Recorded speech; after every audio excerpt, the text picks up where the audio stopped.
Boa noite, amados irmãos.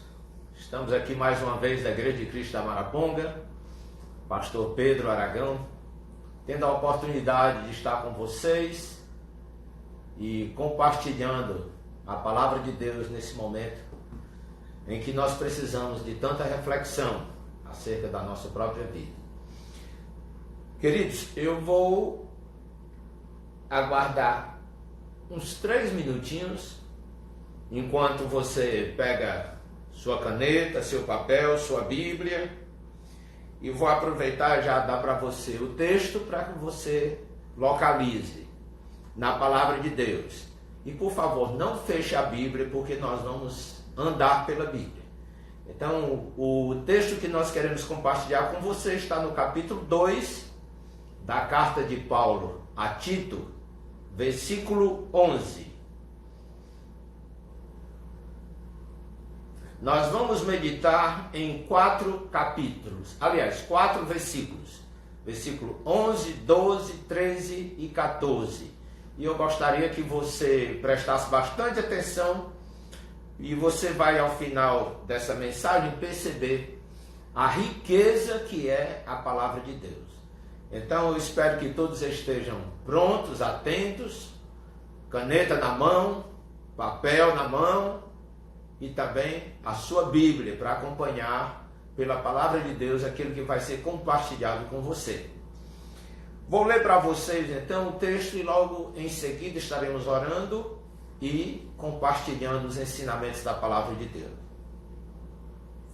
Tito capítulo 2, versículo 11 diz assim: Deus revelou a sua graça para dar a salvação a todos. Essa graça nos ensina a abandonarmos a descrença e as paixões mundanas e a vivermos neste mundo uma vida prudente, correta e dedicada a Deus. Enquanto ficamos esperando o dia feliz em que aparecerá a glória do nosso grande Deus e Salvador, Jesus Cristo. Foi Ele quem deu a si mesmo, a fim de nos livrar de toda maldade e de nos purificar, fazendo de nós um povo que pertence somente a Ele e que se dedica a fazer o bem. Queridos, eu fico impressionado com a riqueza da palavra de Deus, os princípios que nós podemos tirar desse texto. Em primeiro lugar, eu quero que você preste atenção. Vou lhe dizer qual título eu daria para esse sermão.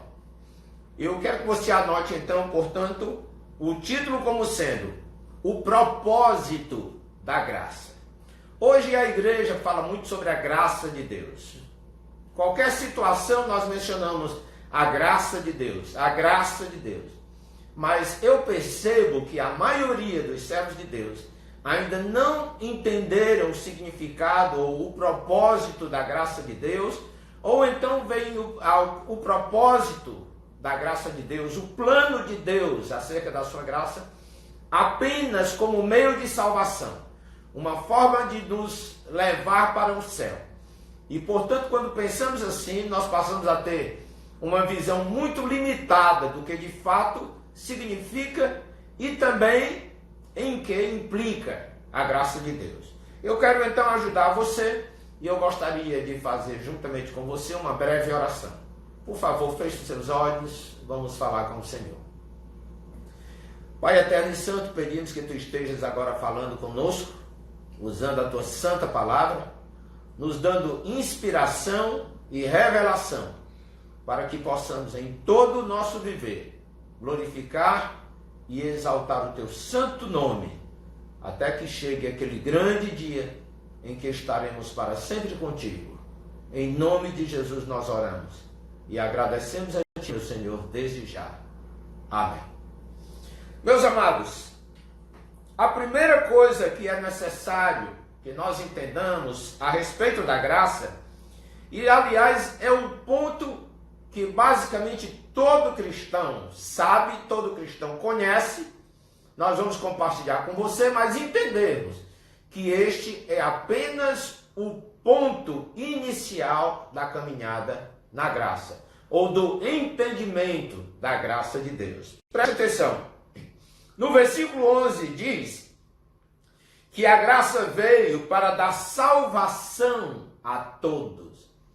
Este é o ponto que não podemos dizer que é o ponto principal, não é o ponto essencial, mas é um ponto deveras importante, extremamente importante para todos nós que servimos ao Senhor. A graça, se não nos proporcionasse salvação, ela não teria muito significado para nós. Mas o que eu quero que você entenda é que a graça não se limita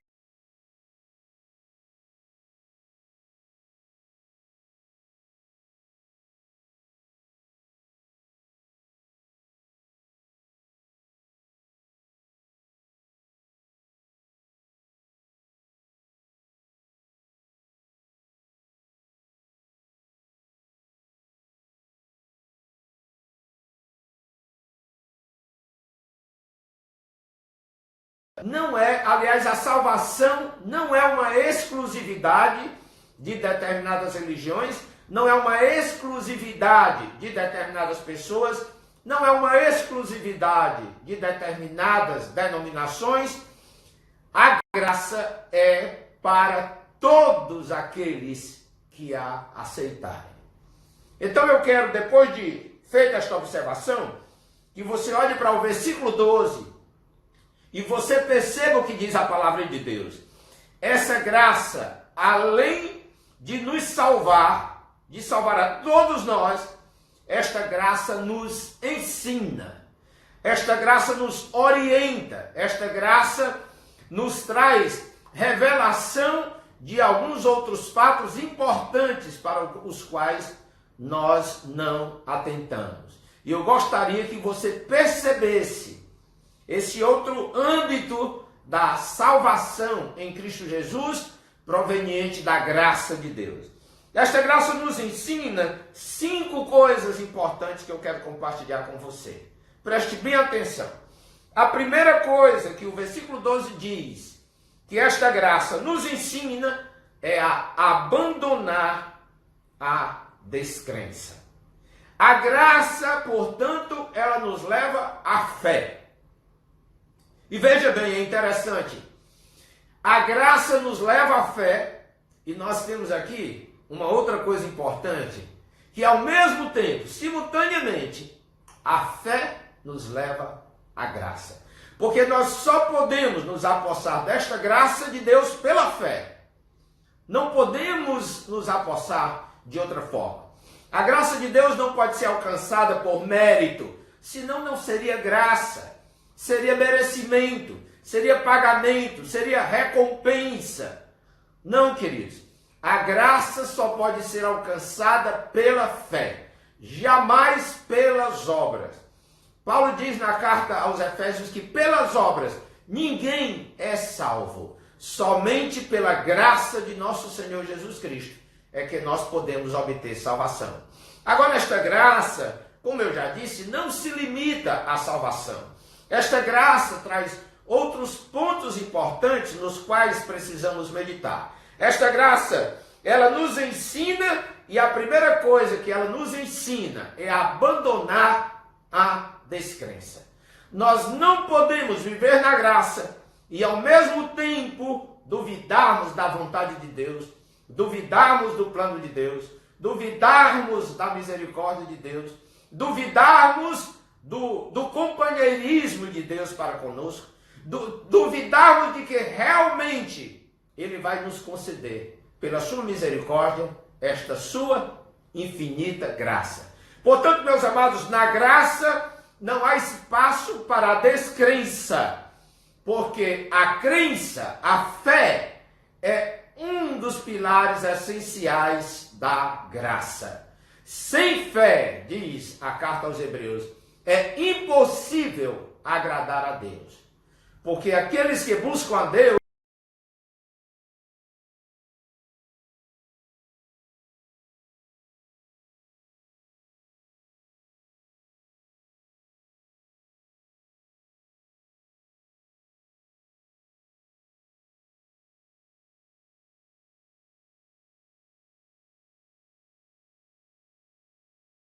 o Deus que está disposto a nos dar presentes. E esse presente que nós mencionamos aqui é a sua graça. Deus nos concede a sua graça sem nenhum mérito da nossa parte. Não é por bondade nossa, não é por mérito nosso, não é por caridade nossa, é única e exclusivamente porque Ele é bom. Somente porque Deus é bom. É que nós somos aptos a nos apossarmos e desfrutarmos da graça de Deus. Então, queridos, a primeira coisa que a graça nos ensina é a abandonar a descrença. É impossível harmonizar graça e descrença. Esse é o primeiro ponto. O segundo ponto que a graça nos ensina, ainda no versículo 12, é o seguinte: a graça nos ensina a abandonar as paixões mundanas. Observe o texto, o que ele diz. Essa graça nos ensina a abandonarmos a descrença e as paixões mundanas. Nós temos aqui omitido, claro, o verbo, mas seria o mesmo que dizer. Essa graça nos ensina a abandonarmos a descrença e a abandonarmos as paixões mundanas. Por isso, meu amado, é importante entender isso. A igreja moderna precisa entender este fato. A mentalidade que nós percebemos na maioria das igrejas é que a graça é algo que nos dá liberdade de viver paixões mundanas e Deus não se incomoda porque nós estamos vivendo na época da graça. Nós dizemos que a lei era exigente, mas a graça é benevolente, é compassiva. Meus queridos, a graça é benevolente, a graça é compassiva, mas a graça não é em nenhum momento conivente com os nossos pecados, com o nosso mundanismo, com os nossos comportamentos inadequados para com Deus e para com o próximo. Observe, portanto, queridos, que é importante frisarmos este ponto. A graça nos ensina a abandonar as paixões mundanas. Se há algo de mundano na sua vida, você não poderá desfrutar plenamente da graça de Deus, a não ser que você se comprometa pelo arrependimento e pela mudança de vida a abandonar qualquer tipo de paixão mundana. Qualquer tipo de comportamento que desagrade a Deus, que vá contra os seus preceitos, os seus mandamentos, que não nos levem à espiritualidade e a um compromisso maior com o Senhor. A graça não aceita uma convivência com paixões mundanas. A graça nos ensina a abandonar as paixões mundanas. Infelizmente, eu percebo que muitos irmãos na igreja, eles consideram que a graça é algo que Deus nos deu para que nós possamos viver mundanamente, sem peso de consciência, sem responsabilidade e ainda com a ilusão de que nós um dia poderemos estar com Ele na eternidade. Amados, Paulo está dizendo aqui muito claramente para Tito que a graça nos ensina a abandonar as paixões mundanas. Em terceiro lugar, aqui também diz nesse texto, ainda no versículo 12, que a graça nos ensina a viver uma vida prudente. Meus queridos, nós não temos como abandonar as paixões mundanas se nós não formos prudentes. Se nós não estivermos continuamente vigilantes, atentos para manter realmente um compromisso com Deus de espiritualidade, um compromisso com Deus de seguirmos a sua palavra e vivermos em tudo de acordo com os seus ensinamentos. Portanto, queridos, nós precisamos entender esse fato. Somente o homem prudente se torna sábio. E a sabedoria nos leva ao temor de Deus. E quando nós tememos a Deus, nós abandonamos as paixões mundanas. E então nós podemos verdadeiramente desfrutar da graça de Deus. Este ponto é essencial. O quarto ponto que eu quero compartilhar com você, que se encontra ainda nesse versículo 12, diz o seguinte: que a graça nos ensina a viver uma vida correta. Antes de comentar esse ponto, eu quero só acrescentar um detalhezinho importante a respeito dessa questão da prudência. Prudência é aquilo que o Senhor fala para os seus discípulos, conversando ele com os seus apóstolos, ele diz assim: vigiai e orai para que não entreis em tentação, porque o espírito na verdade está pronto, mas a carne é fraca. Prudência é você se manter vigilante, para que você não dê ocasião à carne, como diz a palavra de Deus. Paulo assim o diz em uma de suas epístolas. Nós não podemos dar ocasião à carne. Prudência é manter a vigilância para que nós não venhamos a dar ocasião à carne e nos tornarmos suscetíveis de pecar. Nós temos que estar sempre atentos, porque o Espírito de Deus está conosco, sempre nos convencendo ou nos falando do pecado, da justiça e do juízo, para que nós não entremos em tentação e findemos caindo e assim comprometendo a graça de Deus para conosco. Em quarto lugar, como eu já mencionei, a graça também nos ensina a viver uma vida correta.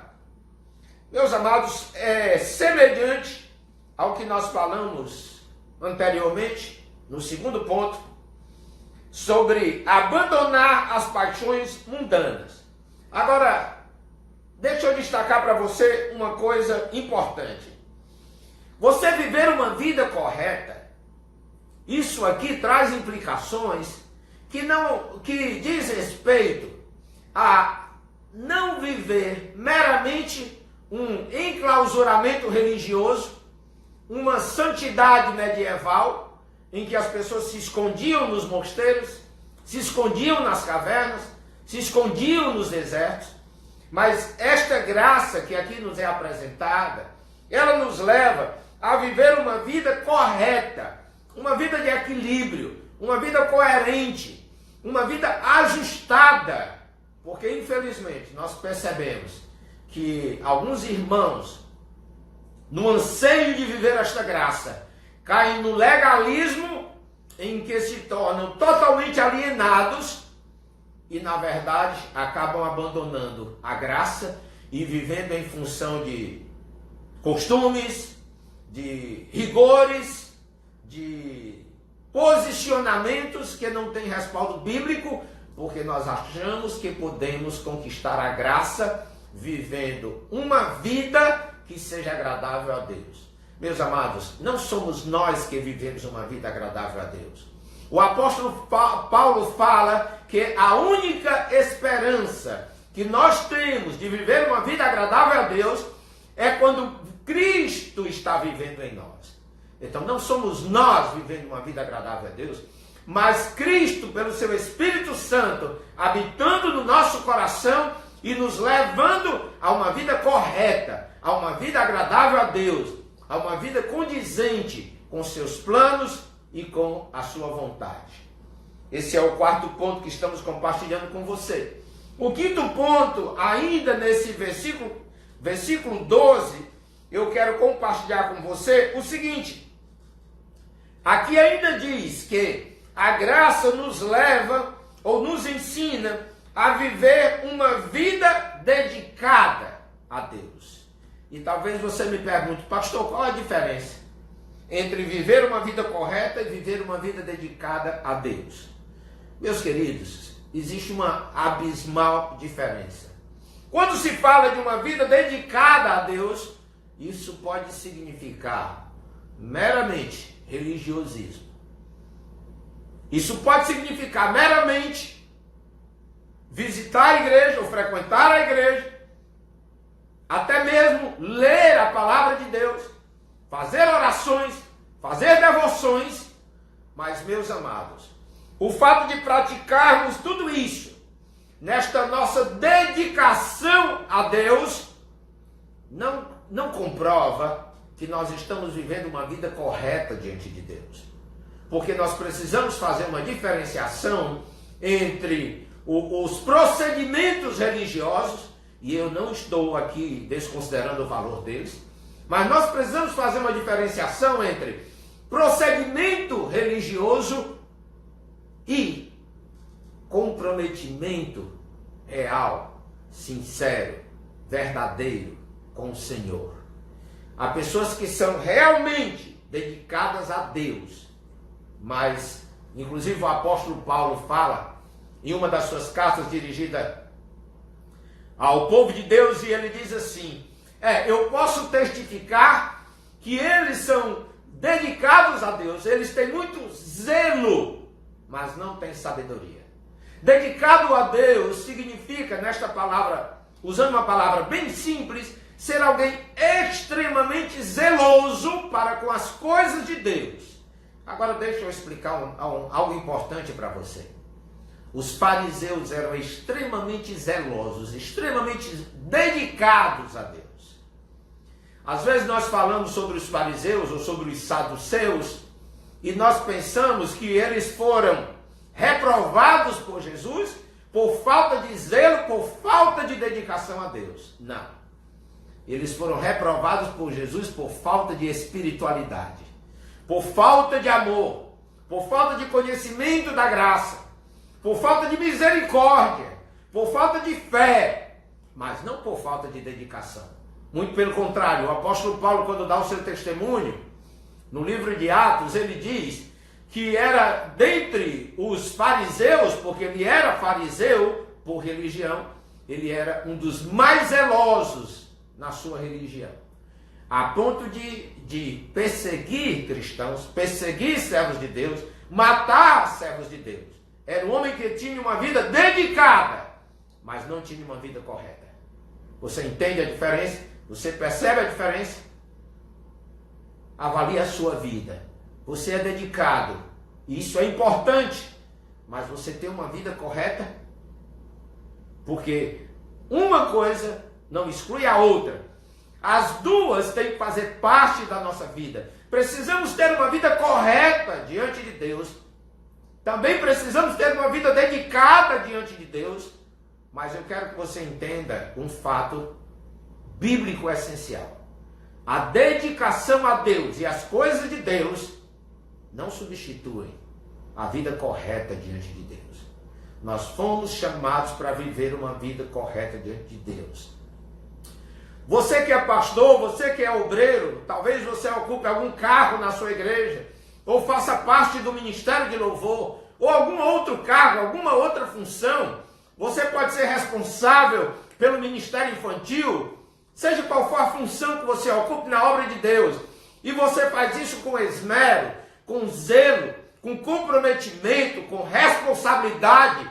Portanto, você é uma pessoa dedicada a Deus. Mas, meus amados, você tem uma vida correta? Você pode colocar sua cabeça no travesseiro e descansar tranquilo e esperar que o Senhor venha lhe buscar? Eu espero que você entenda a diferença entre dedicação e correção de vida. Nós precisamos reavaliar a nossa vida e seguir os preceitos de Deus, porque não basta dedicação. Quantos de nós estamos desviados dentro da casa do Senhor? Quantos de nós não perdemos um culto? Não perdemos uma vigília? Não perdemos uma reunião de oração? Mas nós perdemos o caminho de Deus. Nós perdemos os comportamentos éticos.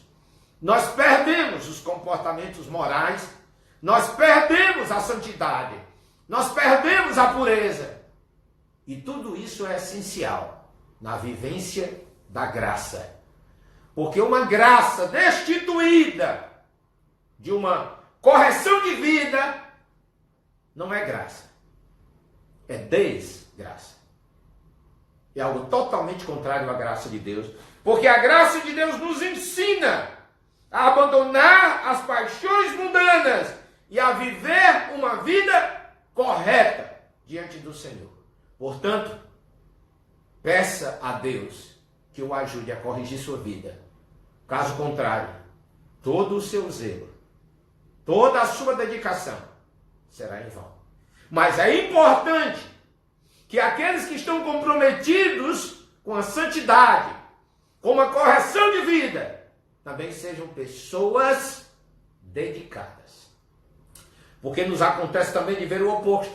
Eu já conversei com pessoas que dizem assim: não, eu tenho uma vida séria com Deus, eu pratico o amor ao próximo, eu nunca fiz mal a ninguém, e então fala tanto sobre a sua correção de vida, mas não pode dizer muito a respeito da sua dedicação de vida. Porque quando nós perguntamos assim, você vai à igreja, você lê a Bíblia, você tem tempo devocional, você gasta tempo meditando na palavra de Deus, você obedece ao Senhor no sentido de ministrar aos outros, de pregar o Evangelho, você é zeloso com as coisas de Deus. E essas pessoas não têm muito argumento, não têm o que dizer, porque são pessoas dedicadas, mas são pessoas que nunca fizeram uma correção verdadeira, genuína, em suas vidas, em sua caminhada, em seu proceder, na sua maneira de viver. Graça, queridos, é dedicação, mas graça também é correção de vida. Você precisa corrigir sua vida. Meus amados, no versículo 13 há uma outra coisa maravilhosa sobre essa graça de Deus. No versículo 13 eu acho muito interessante, eu quero que você observe. Ele diz assim: enquanto nós ficamos esperando o dia feliz em que aparecerá a glória do nosso grande Deus e Salvador Jesus Cristo. Esse é o versículo 13. Agora eu quero destacar aqui uma palavra importante. Ele diz assim, não só a palavra, mas uma expressão. Enquanto ficamos esperando. Enquanto ficamos esperando. Essa expressão nos leva a considerar que a graça tem um prazo. É interessante isso. Esse enquanto dá uma ideia de tempo. Esperar dá uma ideia também de tempo. Se você está esperando, está gastando tempo. Você está utilizando tempo. Então, meu amado, eu quero que você entenda uma coisa. A graça tem um prazo. A palavra de Deus, o Senhor diz na sua palavra o seguinte: buscai a Deus enquanto se pode achar.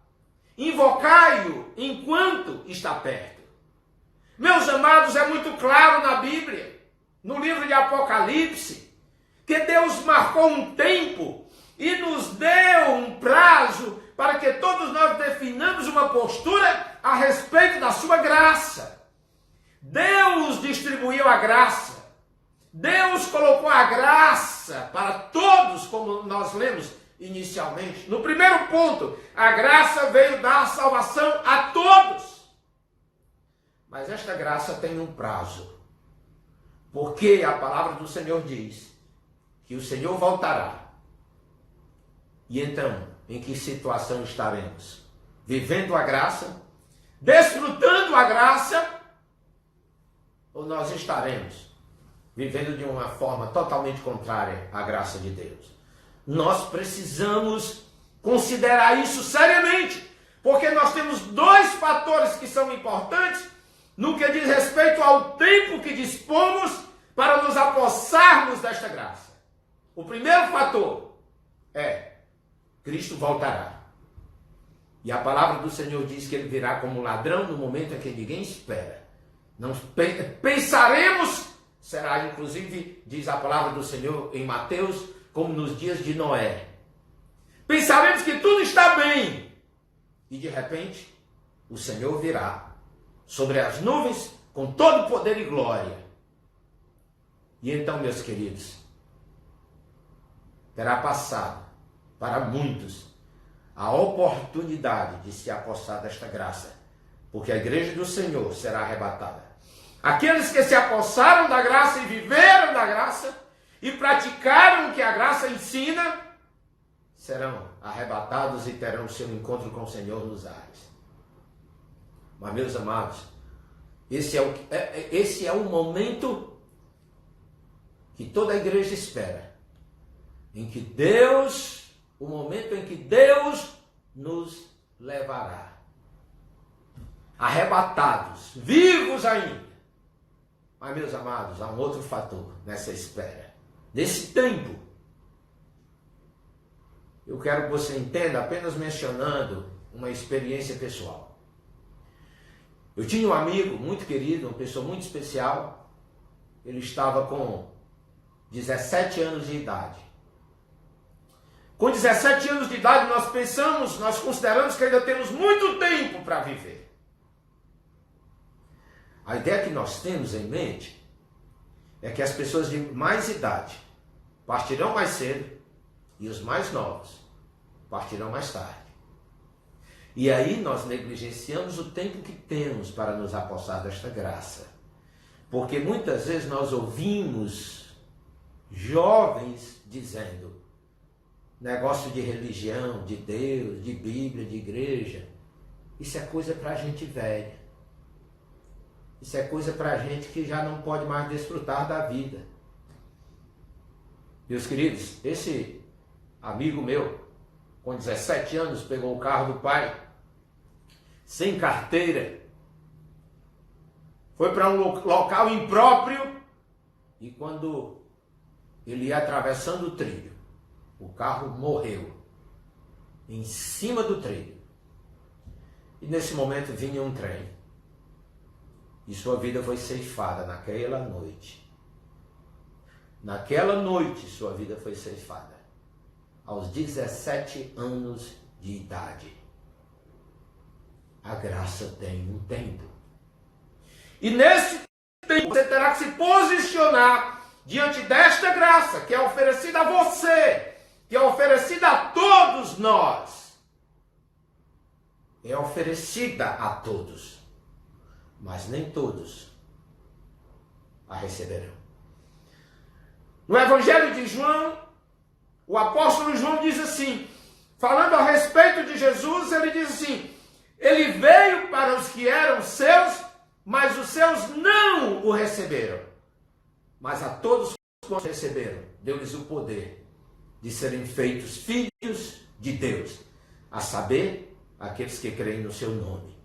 E aqueles que creem no nome de Jesus, no seu poderoso nome, e se submetem aos seus preceitos, esses terão à sua disposição a graça. Portanto, nós precisamos considerar isso. A graça tem um prazo. Em quarto lugar, eu quero compartilhar com você ainda uma outra lição importante. É que a graça nos trará um dia feliz para aqueles que a aceitarem. Observa bem.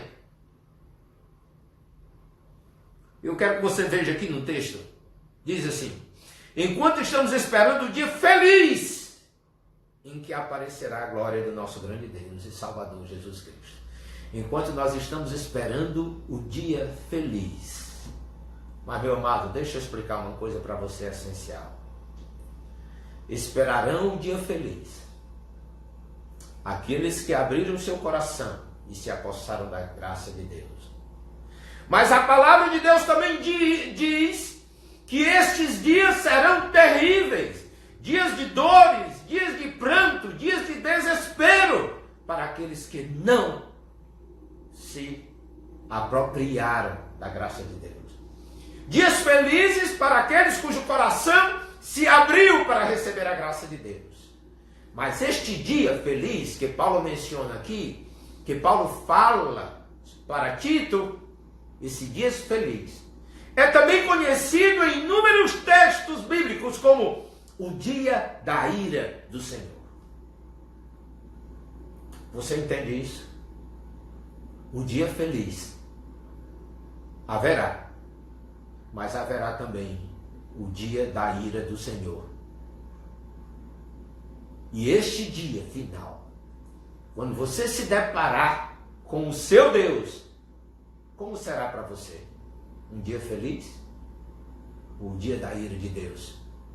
Porque você não aceitou a graça que Ele lhe oferece, tão bondosa e misericordiosamente. Você precisa refletir sobre isso. O outro ponto que eu quero considerar com você é que a graça nos dará a chance de contemplarmos a glória do Senhor. Imagina você chegar naquele momento em que você vai poder olhar para Deus, contemplar a Deus, o supremo Senhor de todo o universo, o Deus dos deuses, Senhor dos senhores, o Santo dos santos. Você vai poder se encontrar com Ele e olhar para Ele, contemplar a sua face. Que privilégio, meus amados. Que privilégio. Aqueles que conhecem ao Senhor anseiam, desejam este dia. Mas aqueles que recusarem a graça de Deus temerão este dia. Meus queridos, quando Pedro negou a Jesus, Jesus não disse uma palavra a Pedro. Mas no Evangelho de Lucas é registrado um fato interessante que nenhum dos outros evangelhos menciona. Jesus, depois de ter alertado a Pedro, dizendo que Pedro vigiasse, porque ele seria peneirado por Satanás. E Pedro, naquele dia, jurou que jamais negaria a Cristo. E Cristo disse para ele: Pedro, eu te digo, antes que o galo cante 2 vezes, tu me negarás 3 vezes. E aí, isso aconteceu. Quando pela segunda vez o galo cantou, Pedro tinha negado Jesus 3 vezes. E ele se lembrou das palavras do Mestre. E o Senhor não o repreendeu, simplesmente de onde estava. Diz a Bíblia que o Senhor olhou para Pedro. E eu imagino aquele olhar. Eu não gostaria jamais de enfrentar este tipo de olhar do Senhor. Eu escolheria, e tenho feito essa opção de vida, poder ouvir da parte do meu Senhor: servo bom e fiel, tu foste fiel no pouco e no muito, entra no gozo do teu Senhor. É isso que eu espero que todos nós possamos ouvir.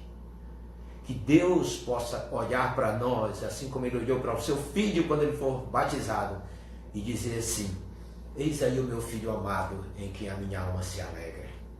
Que seja você também uma dessas pessoas a dar alegria ao coração de Deus, porque você se comprometeu com a graça de Deus e viveu de um modo digno desta graça.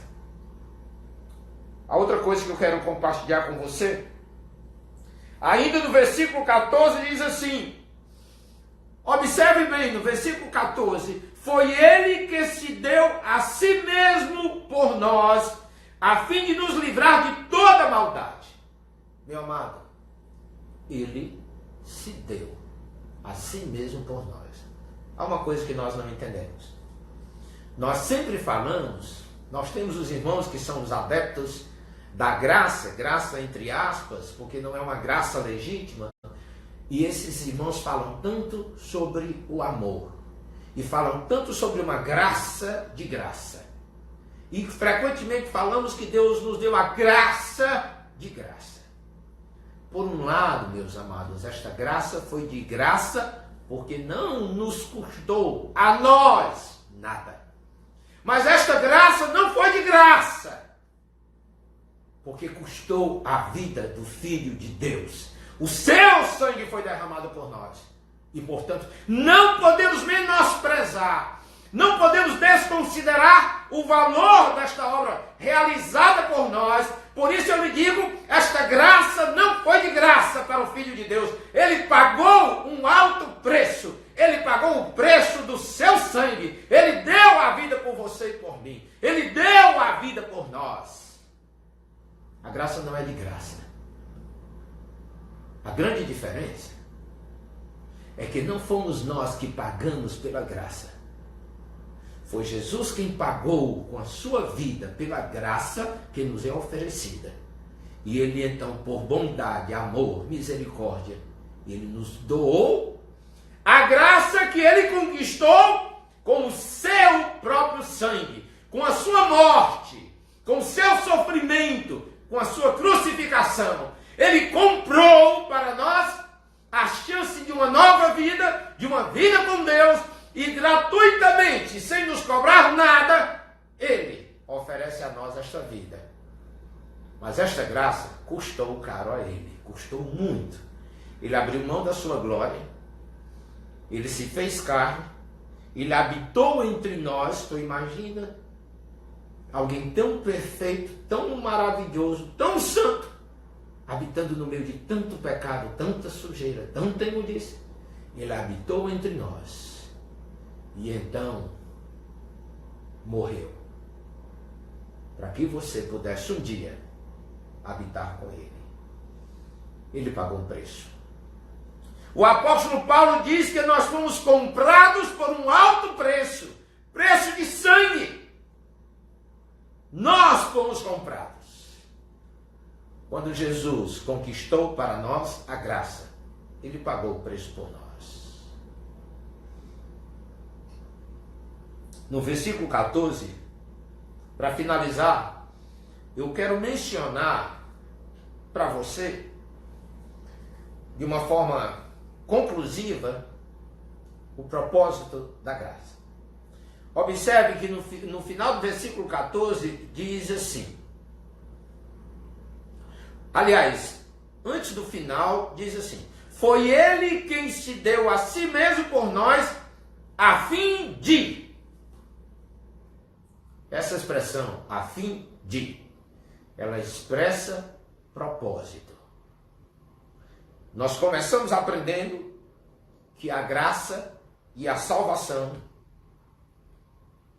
que estão conectados, foi oferecida, foi dada, não só oferecida, foi dada a todos nós. Em segundo lugar, nós vimos aquilo que a graça nos ensina. Ela nos ensina a abandonar a descrença, nos ensina a abandonar as paixões mundanas, nos ensina a viver uma vida prudente, nos ensina a viver uma vida correta e dedicada a Deus. Depois nós aprendemos que a graça tem um prazo. Nós temos um tempo para tomar esta decisão e não é todo o tempo que nós imaginamos. Em seguida, queridos, nós aprendemos que a graça nos trará um dia feliz para aqueles que a aceitarem, mas será também o grande dia da ira de Deus para aqueles que o rejeitarem. A graça também nos dará a chance de contemplarmos a glória do Senhor e estarmos cara a cara com Ele. Veremos o seu rosto. Como diz um hino muito bonito, verei o seu rosto, tal como Ele é. E também aprendemos que a graça custou a morte de Jesus. Mas agora eu quero concluir este momento mencionando 4 frases que nos mostram de um modo bem claro o propósito da graça. Em primeiro lugar, olhe bem para o texto, acompanhe o versículo 14. Ele diz: foi ele quem se deu a si mesmo a fim de, em primeiro lugar, nos livrar de toda maldade. Como é mau o coração humano. A palavra de Deus diz assim: enganoso é o coração do homem e mais do que perverso. Quem o conhecerá? Queridos, nem nós conhecemos a maldade do nosso coração. Às vezes nos achamos tão bons e somos pessoas terríveis. Às vezes é apenas a falta de uma oportunidade para revelar o quão terríveis somos que nos falta, para que nós possamos nos mostrar como realmente somos. E quase sempre nós nos mostramos como realmente somos e revelamos a nossa maldade nos momentos de crise. Nos momentos de crise, nós nos deparamos com a nossa maldade. Em segundo lugar, o propósito da graça é nos purificar. Precisamos ser puros, não apenas religiosos. Precisamos ser puros. E em terceiro lugar, o propósito da graça é nos fazer propriedade exclusiva de Deus. Você é de Deus, só de Deus.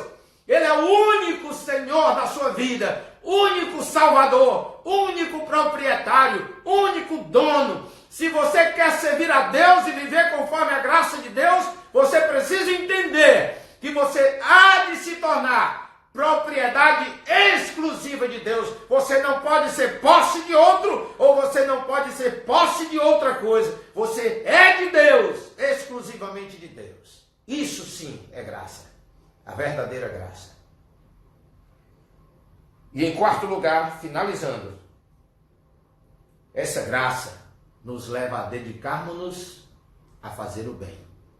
Versículo 14, ele diz assim: a fim de nos livrar de toda maldade, de nos purificar, fazendo de nós um povo que pertence somente a Ele e que se dedica a fazer o bem. Meus amados, essa palavra dedicar, ela não expressa a ideia de algo eventual. A palavra dedicar expressa a ideia de algo usual, costumeiro, que se tornou um padrão de vida. Não é uma ocasionalidade.